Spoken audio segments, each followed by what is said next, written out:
ഒരാൾ തന്റെ കടം വീട്ടാൻ വേണ്ടിയിട്ട് ആദ്യം 150 രൂപ അടച്ചു.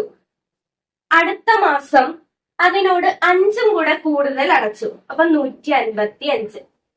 അടുത്ത മാസം വീണ്ടും 5 കൂടി കൂടുതൽ അടച്ചു, 160. ഇങ്ങനെ 21 തവണ അടച്ചു. അങ്ങനെയാണെങ്കിൽ 21ാമത്തെ തവണ എത്ര രൂപ അടച്ചു?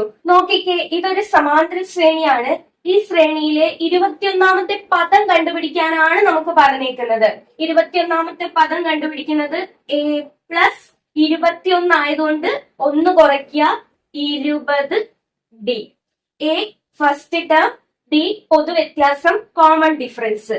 ഇവിടെ a first term 150 plus 20 into common difference എന്ന് പറയുന്നത് 185 മൈനസ് 150, 5.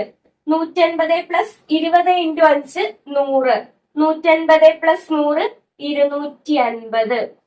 അതായത് 21ാമത്തെ തവണ 250 രൂപ അടച്ചു.